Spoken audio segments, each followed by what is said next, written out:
Welcome back in, everybody. Hope you're doing good. Glad to see you today. We're just after week 2 between the Ravens and the Chiefs, the game that the Ravens somehow end up winning 36-35. I'm not going to spend a lot of time throughout the season dwelling on the win or the loss, especially early in the season, because the Kansas City Chiefs are going to have, I think, a good year.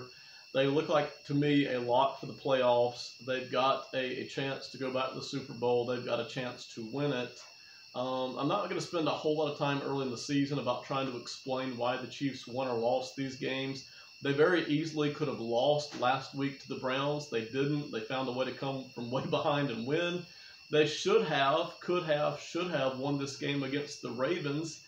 They were putting a bow on it up until the time that Edwards-Helaire fumbled the ball late in the game. I'm sure that he feels bad about that. Life goes on, all right? So, you know, our work today is going to be much more concerned with individual grades and some of the position grades as well that we'll look at today. So, you know, a great game between two good teams, had it all. I mean, there was everything to look at in this game, and the Chiefs should have won this game. They didn't. Life goes on, okay? The Ravens and the Browns, you come away from those two games, you knew they were going to be tough. You knew you were breaking in a new offensive line. You knew you were shaking things up on defensive line as well. So to come away from those two games at 1-1 overall is not bad, all things considered. Of course, if you're a Chiefs fan, you want to get both of those W's. And of course, if you're stepping back looking at it, you think, well, the Chiefs should have won both games. And an argument can be made for that, and that's fine. And if you want to jump on here and complain about some of the referee calls as well, that's fine. I'm not going to spend almost hardly any time on the referee calls. We're going to analyze today some of the player performances and some of the things we need to look at moving forward. There's a lot to cover. My gosh, there's so much to cover. We're going to start right here with the offensive line grades and the quarterback grades. We're going to slide over here and look at some of the defensive grades, not all of them, just a handful of them. And then I've actually got 3 plays today up on the board, or 3 situations, if you will. We'll jump into those diagrams in the second half of the video. Let's start off with Patrick Mahomes. At times, and for most of the game, Patrick Mahomes was his usual brilliant self. I mean, throwing the ball all over the place, finding the open receiver.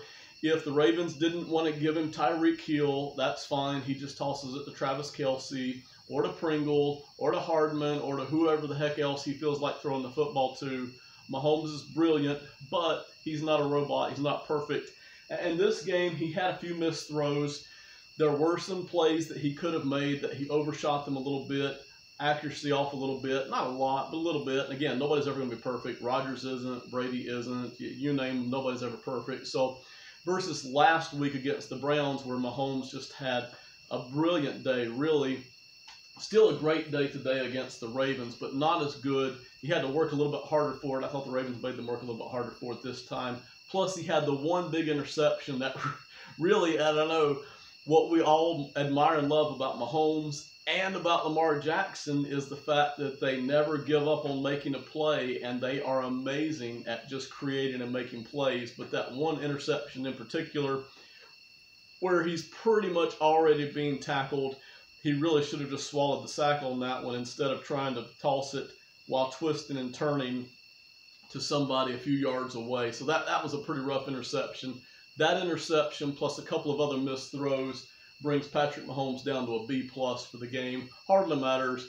Mahomes is brilliant again for most of the game, and without him, you know, you're nothing. So just if we're getting strictly on grading Patrick Mahomes, that's what we're looking at for the day. The offensive line overall looked better today against, or on Sunday against the Ravens, than they did the week before against Cleveland. It was not a pretty picture against the Browns. Looked a little bit better against the Ravens. So I'm going to give them overall a solid C for the day. The offensive line, before I get into the individual grades right there, the offensive line was able to protect Mahomes for significant portions of the game. And there were other parts of the game where they just had no shot at keeping the defensive line and the linebackers and the blitzes off of Patrick Mahomes. But Patrick Mahomes is so darn fast at getting rid of the football, it's almost impossible to get to him some plays. He has a cannon of an arm. He has good vision. He has a good coaching staff. He has a high football IQ. a lot of plays he already knows where he's going with the football. Even when he doesn't and they try to switch it up with a blitz, he recognizes it quickly. It's really hard to get to Mahomes before he can unload the football. And so even though the offensive line was really just average at best at protecting Mahomes during this game, they did enough. They kept the Ravens off of Mahomes enough to let Patrick make a few plays, and then the rest of the time, Patrick Mahomes is just so lightning quick at getting rid of the football that the Chiefs were able to find their way to just a tremendous offensive day, really for the most part, especially for the first 3 quarters. So that's the overall grade I'm giving to them. On the running side of things, the Chiefs never really got much of a run game established, and they really didn't seem like they wanted to. They just really didn't seem to invest a lot of time in trying to run the football. And I understand that completely, but it would help as the season moves on. It will help the offensive line. It will help Patrick Mahomes if they can do a better job of establishing some kind of a power running football game. I think they've got guys in place who can do it to some degree, and I think they've got the running backs in place with Edwards-Helaire who can do that as well. But they really didn't seem too worried about it during this game. They didn't seem to try to establish that. And when they did, the offensive line wasn't overly powerful today in the running game either. So overall, a C. Better performance against the Ravens than they had against the Browns. So you like to see that little bit of improvement. Now let's get into the individuals. Orlando Brown. Okay, Orlando Brown basically more or less had the day off compared to what he had against the Browns. Against the Browns, he spent the whole day going up against Myles Garrett, and we talked about the disaster that was in the previous video. This week, he was going up against Tyus Bowser. If most of you haven't heard of Tyus Bowser, the reason for that is, and this is just trying to be factual here, Bowser has, for the most part of his 5 or 6 year career, been a backup linebacker. That's really been his role in the NFL. That's kind of how he spent his career. He really had no chance to get to the quarterback on most of these plays. Orlando Brown had the better of this match by far. And so Brown really had the day off. We didn't really get to measure much about how much Brown might have improved from week 1 to week 2. That's just not really where the Ravens were trying to attack. They did a much better job of attacking on Lucas Niang at the right tackle spot and then of attacking up the middle with some blitz packages. But even those, a lot of times the Kansas City Chiefs were able to beat those blitz packages in spite of the fact that they weren't always overly blocked very well. But Orlando Brown, back to his grade, he gets a C- for the day. Nothing great, nothing spectacular, nothing horrible to point at though. So he kind of got the pass there with the C-. Joe Thuney so far, and this basically holds true for 2 games for Thuney. He has done a lot to help left tackle and to help the center. Joe Thuney has been very busy helping out on both sides and of keeping up with his own blockers. Now, Thuney wasn't great. There were a couple of times that he let a couple of guys through during the game against the Ravens. He wasn't great, but he was solid. Thuney looks very good. He looks like a great addition to the offensive line. So far, Thuney is playing the best out of the offensive linemen, mainly because he's giving so much help to Brown at left tackle and to Creed Humphrey at center, doing a tremendous amount to help both of those guys with whatever matchup they might be struggling with, or with just whatever the defense might be trying to funnel into those gaps. Thuney is doing a good, solid job. Not catching everything. Thuney's not looking amazing yet. He's not dominating yet, but he's doing a good job of blocking and a great job of helping. So Thuney so far gets a B-, and really that's about what he would get for both of the first 2 games put together. Creed Humphrey so far, he kind of got the pass in week 1. The Browns really didn't do much to put pressure on Humphrey in week 1. The Ravens did a lot more, and Humphrey more or less kind of sort of held his own during this game, but Humphrey didn't do anything to really stand out or to just look at and to say, wow, there's a little flash of why the Chiefs drafted him. Matter of fact, he had the bad snap there late in the game that hurt Kansas City as well. So, you know, the jury's still out on Humphrey. I still think that he can develop fully and be the center that the Chiefs need for years to come. I still think he has a chance at making some All-Pros, but we really haven't seen that in the first couple of weeks. The Browns didn't do much against him, didn't pressure him much. He got a lot of help during week 2 against the Ravens. Didn't see him stand up a lot of guys, didn't see him shut down a lot of guys, but you did see him working. You saw him in the run game where he seems to be looking pretty smooth at moving with Tooney, at trying to move to a different part and set up blocks in a different part of the line of scrimmage. So Humphrey looked okay. He didn't yet look like he had that starting job locked down. Of course, nobody's going to replace him at center, but if you're just grading his ability to absolutely lock down that starting job, we really haven't seen that. Hasn't looked horrible, hasn't looked great. So he gets a C- there in week 2 versus the Ravens. Trey Smith. Trey Smith is the guy who so far has looked a whole lot better than any 6th-round draft pick would look, but we all knew that really he had first-round talent. It was just injuries and those kinds of things that pushed him all the way down to the 6th round.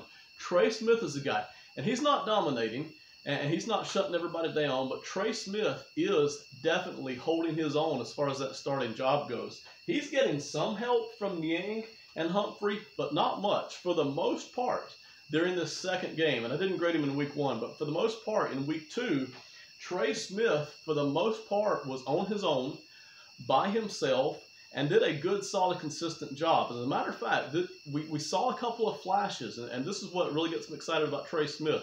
We saw some flashes from him against Baltimore that we see from a lot of great guards and even tackles, but especially guards in the NFL, and that is this. When they are in pass blocking mode, you'll see the good guards in the NFL, they'll back up because they have to, but usually it's back up 1, back up twice, and then there's this plant, and then a boom, explosion, in which they are able to plant themselves kind of on that 3rd step back and just explode up into the defensive player and literally almost stand up the defensive player. And we saw that 2 or 3 times against Baltimore from Trey Smith, and that's the reason he gets a C+. Sometimes he was able to spin the player around with his hands, but what we did see a handful of times was he was literally able to just stand up the defensive player.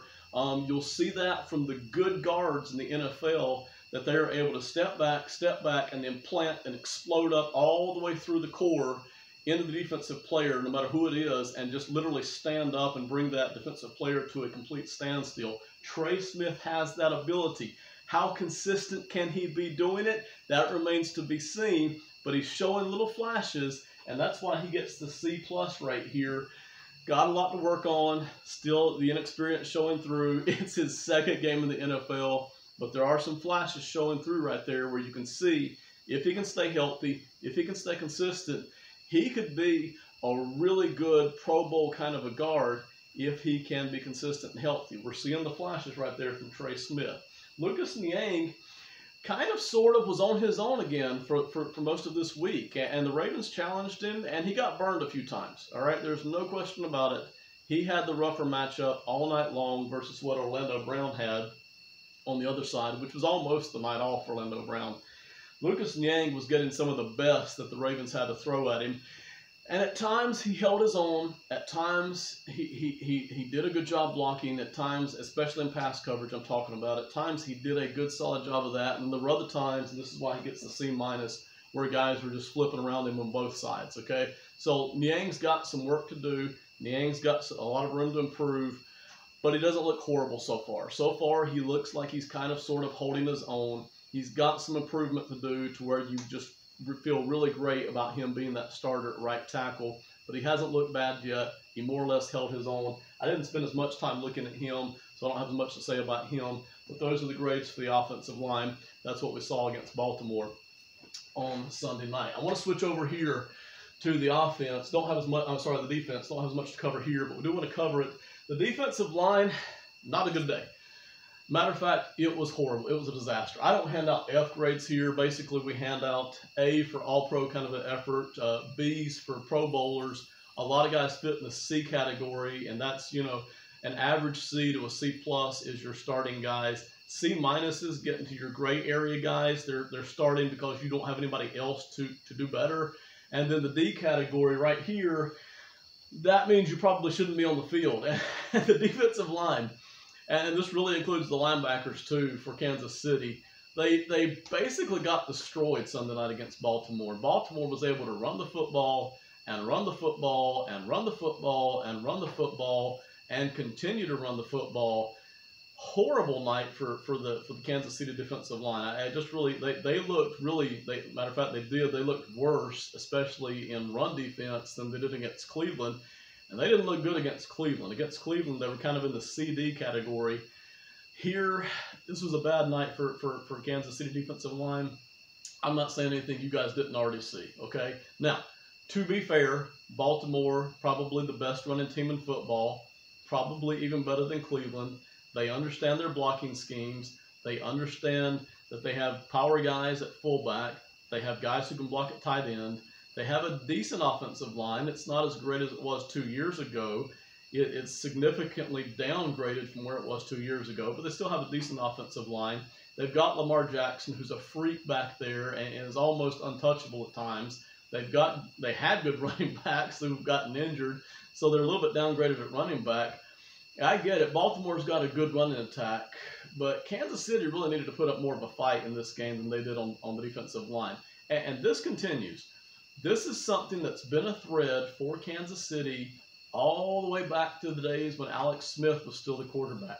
And that is that they are a little soft underneath, and you can run the football against them. Now, back in, I think it was 2017, 2018, they were the worst in the league, basically, at stopping the running game. During their Super Bowl year, when they actually won the Super Bowl, they improved that, and they got up closer toward the middle of the league. They were never great at stopping the run, but they were still kind of softened in the middle. And this year, again, I get it. They're switching people around. They're kind of trying to find their rhythm, put some new people in some new places. I'm not unallowing for that. But the story continues is that if you want to beat Kansas City, the way to do it is run the football against them, because it's the weakest of all their position groups is being able to stop the run. And it keeps the ball away from Patrick Mahomes for extended periods of the game. That's probably not going to change. But Kansas City can find a way to get better than they looked Sunday night against Baltimore in the running game. Certainly better than the defensive line looked. Okay, so not a good night for the defensive line as a whole. Let's move down to Chris Jones specifically. He gets a C+. This is kind of weird to be giving Chris Jones a C+, but he's not playing a position that he's a natural at. He's just not. Matter of fact, we're going to cover this again on one of my diagrams here in a minute. He is not a natural at defensive end, and he never will be. Said that last week. I said that in the preseason. I said that back in July, back during the offseason. He's not a natural defensive end, and he's never going to be. He's always going to struggle in space. He's always going to struggle out there where he has to make decisions. He's always going to struggle where he has to run down a quarterback or a running back. He's always going to struggle with that. Now, he's also always going to be good at getting to the quarterback. So on any plays where he's not having to worry about the run too much, and he's not having to worry about screens too much, and he's not having to worry about the flat too much, he can always get to the quarterback. Nobody's going to stop him. Almost absolutely nobody is going to stop him getting to the quarterback, and that's going to continue. You saw that at times he didn't get a sack on Sunday night because Lamar Jackson can just run away from him. But you saw him getting pressure on Lamar Jackson because he's basically unblockable. Chris Jones is when he's coming from wherever. You can put him at linebacker. He's going to be unblockable when all he has to do is get to the quarterback. But in terms of the other defensive end responsibilities, he's going to struggle. He's going to be uncomfortable. Will he improve as the season goes along? Absolutely. He will improve on that as the season goes along if he continues to play defensive end. But he's not going to be comfortable. He's not going to be natural at it. It's not his best position. And you're seeing that right now. So C+ for Chris Jones has nothing to do with effort, has nothing to do with football IQ. It has everything to do with the fact that he's better suited for defensive tackle. And even though he can get to the quarterback from the defensive end position, he's given up a lot of other things out there at defensive end that some other guys in the league who are lighter and quicker and smaller can actually do from the defensive end spot that he can't do. So C+ there for Chris Jones. A lot of that having to do with the running game, okay? Back down to Nick Bolton. I've got a diagram for Nick Bolton tonight too, so we won't stay on that. But Bolton here, what's so interesting about Bolton is he has been thrown right into the middle of it. He is being given a lot of responsibility. He's still covering the running game. He's still going after the quarterback. He's still going back in pass coverage. He's out there on almost every snap on defense. He's only played, these are his first 2 games in the NFL. he continues to look like he can hold down a starting job.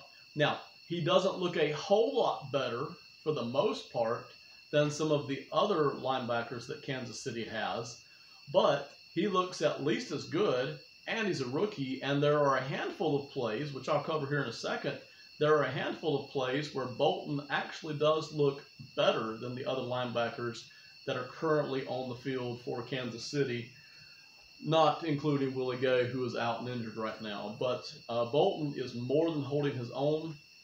He is doing a good, solid job. He looks the best in attacking the run and almost as good at getting to the quarterback. He doesn't look great in pass coverage yet. I expect that as he gets more familiar with the schemes, listen, in the NFL, the linebacking spot is a matchup heaven for offenses and a matchup nightmare for defenses, okay? So he's not going to look better in the passing game probably until year 2 or year 3. But he's holding his own on everything. And the best part of it is, come next offseason, you feel decent about Nick Bolton after 2 games, about Nick Bolton being one of your starters at linebacker and saving you a lot of cap space when you let somebody else go there at linebacker. Bolton's going to be making about $1.5 million, $2 million, somewhere in there. You're going to save a lot of cap space right there at linebacker without even downgrading your linebacker spot. So that's why the Bolton thing is so important. Give him a C for the day.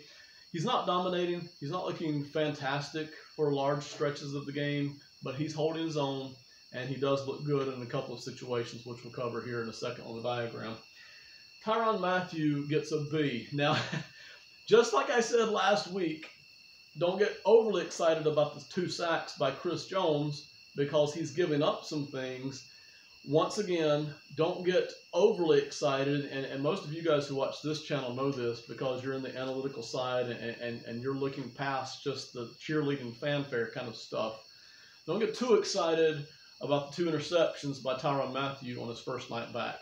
The first interception, the pick 6 early in the game, was basically the Ravens receiver fell down, and Tyron Matthew happened to be the guy who could be there and return that. 90% of the defensive backs in the NFL would have caught that pass and would have returned it for a pick 6, okay? Matthew happened to be the guy who was there. He did a good job catching it. He did a good job bringing it all the way back to the house for pick 6. Nobody's fault. Not a great play by anybody. The receiver fell down. Matthew was there. End of story, okay? So on that first interception, before we start writing too many Defensive Player of the Year articles or talking about Hall of Fame kind of stuff, the first interception just happened to be a gift for Tyron Matthew. Welcome back. The second one, and we'll cover this too on the diagram here in just a second. The second one was actually a good play by Matthew, but it was more the result of 2 big mistakes by Lamar Jackson. We'll cover that on the diagram. Tyron Matthew, he had the 2 picks, but it wasn't because he's such an amazing defensive back, okay? He also picked up, I think it was 2 penalties. Those penalties were kind of iffy. I'm not going to really get too carried away about those penalties downgrading him. He had a good night back. He played solid in run coverage. He played solid in coverage skills. He had a good solid night. It was not an amazing night. So in spite of the 2 interceptions, where statistically it looks like, oh my gosh, we've got one of the best players on defense this year, not so fast, okay? He had a good solid night, good performance by Tyron Matthew, especially on that second interception, but he gets a B overall for the night. Good solid performance from Tyron Matthew, certainly better than what a lot of defensive backs could be in the NFL. Let's talk about who was out for the night, and there were different players who were out, but I thought the 2 that were most important, Willie Gay continues to be out. If Willie Gay had been in there, Kansas City, I think, would have been a much better team against the run, but the Ravens were missing Ronnie Stanley, who was probably, I think, their best offensive lineman or one of their 2 best offensive linemen. And so I think they kind of cancel each other out. I think the absence from Willie Gay really does equal the absence of Ronnie Stanley more or less. And I know Stanley's a much more proven player in the league, but what I've seen out of Willie Gay I like so far. So if you basically count these 2 guys as canceling each other out, you had a pretty good idea of the Ravens' ability to run the football versus the Chiefs' ability to stop it. So the Chiefs are going to have to make some adjustments based on what we saw Sunday night. The core power group, this is just a quick note here. Why are the Chiefs winning? Okay, the offensive line has looked average at best, probably not even that in 2 games. The defensive line has looked awful at best, maybe worse in 2 games. Why are they continuing to either win or put up a lot of points, or, you know, they could be 2-0? Why? Because of these guys right here, okay? This is your core power group. If you're looking for the guys that you basically can't win without, and I would throw Chris Jones in here too, but the offense is what's powering the wins right now, or what powering the high point totals. It's Patrick Mahomes, it's Tyreek Hill, it's Travis Kelce, it's Andy Reid, it's Eric Bieniemy. Those 5 guys working together, they are so familiar with each other. Mahomes is so good, Reid is so good, Hill is so good, Kelce is so good, Bieniemy is so good. Those 5 guys together right now are covering up for a lot of ugly spots on the Chiefs' offensive and defensive line right now. So if you're wanting to know why could the Chiefs actually be 2-0, why they could continue to win a lot of games, it's this group right here, okay? And Chris Jones really is part of that too. But these are the 5 right here. These 5 guys are working so well together. The game plans are good. The adjustments are good. The routes are good. The throw-in is good. I mean, these guys in the passing game, the talent is there. They can do the deep ball. They can do the crossing routes. They can cover low. They can cover high. These 5 guys right here, that's your core power group. That's what's really driving the Chiefs right now and allowing them to kind of work their way through the new offensive line and the kind of remolded defensive line. They'll need to do better as the season goes on, of course, and if they want to get back to the Super Bowl and win that thing. These guys right here are what's carrying them through. All right, again, this is so unprofessional to move the camera, but that's really never stopped me before. So I want to talk about on diagrams. Hang on just a second. I want to talk about 3 different players, 3 different situations, 3 different plays that the Kansas City Chiefs had on Sunday against the Ravens. The first one will be Tyron Matthew. We'll talk about him on that 2nd interception. The second one will be Chris Jones. We'll talk about his struggles right there in the running game against Baltimore. And really, this is something we're going to keep seeing.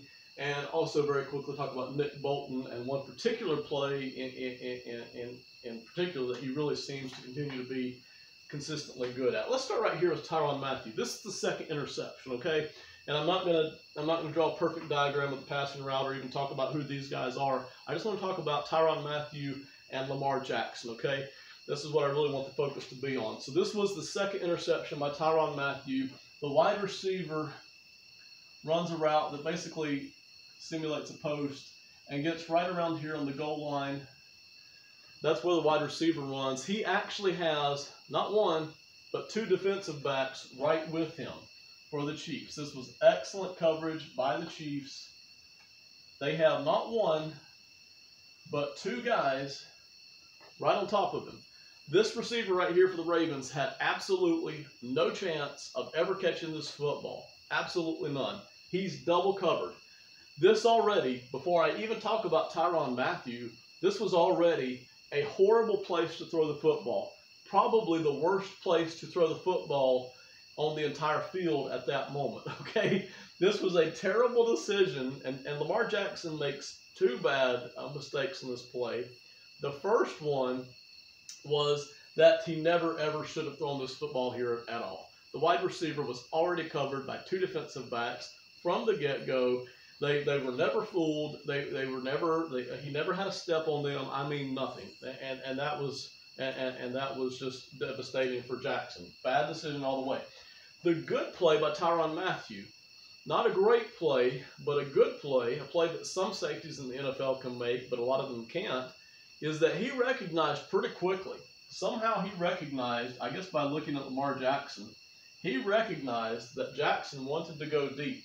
And he spotted that right away. And the honey badger comes way over here. He comes from all the way across the football field on this to get, he doesn't quite get to where the receiver is. He's somewhere right in here. Okay, and that brings us, he's about a yard or 2 away from the wide receiver. And that brings us to the second mistake that Lamar Jackson makes. The pass that he throws is not here to the wide receiver. It's actually right here to Tyron Matthew. It was a mistake to throw the ball into double coverage in the first place with Matthew tracking over here. It was a bad throw in the second place. It missed by a couple of yards. You know, that's going to happen. That, you know, all the quarterbacks are going to miss. Patrick Mahomes missed some on Sunday night. But you just can't throw the ball here in the first place, especially if you don't know that you can get it to the spot that the receiver is going to, or deeper. It had to be deeper. It couldn't be shorter. It was a little bit short. It was a little bit off. Bad throw by Lamar Jackson. Bad decision by Lamar Jackson. But a good play by Tyron Matthew to be there. This is a great effort play by Tyron Matthew to get all the way out here, even though he never actually totally got out there to where the wide receiver was. He was in the area. Really, you had three guys tracking this deep route here. Bad play by Lamar Jackson. Lamar Jackson is exciting. He's the most athletic guy in the NFL, probably. He can do so many things so well. There were times he made the Kansas City Chiefs defense look horrible on Sunday night. All true. There are times where Lamar Jackson makes a bad decision. This is one of them right here. And that certainly cost the Ravens early in the football game. It kind of kept them from being able to dominate with the run early on because they were trying to kind of play catch up a little bit. And eventually they were able to get right back into the running game. But it got them into a little bit of a hole here.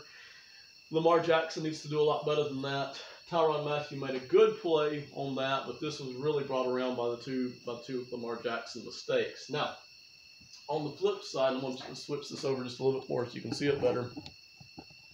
Two more diagrams I want to look at and we're done. The Chris Jones. This is a cutaway of the offensive line and the defensive line, and this is Chris Jones right here, okay, playing that defensive end spot. Chris Jones is very much struggling out in space. And what I mean by that, anytime the quarterback or the running back, either one, it can be an option play. It can be just a simple pitch. It can be Lamar Jackson coming out here with the running back going somewhere else. Anytime that Chris Jones is having to come out here in space to make a decision, he's going to struggle. And we've talked about this ad nauseum for weeks. He will improve some. The defensive line should improve some.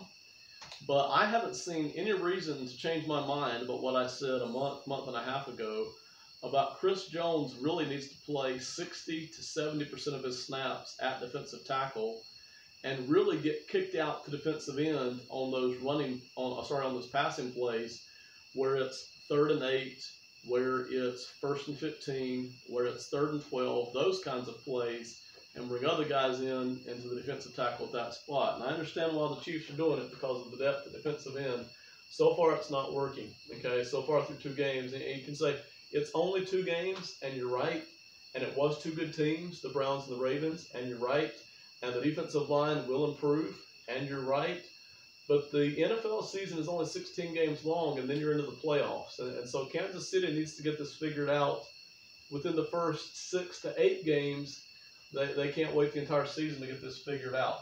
Anytime Chris Jones, if he's here playing against the running game on anything right here in this area, and he's trying to get past a block, he does okay. But as soon as you put him out here in space, this is where he's going to struggle. Whether he's covering a wide receiver screen, whether he's covering a running back out here in space, he's not going to be quick enough to cover that running back. Whether he's covering a Baker Mayfield or a Lamar Jackson or whoever else, he's going to struggle. And this is really something I didn't talk about. I talked about very much teams running plays to the other side of the football field away from Chris Jones and him using up a lot of energy to chase people down that he's never going to get to.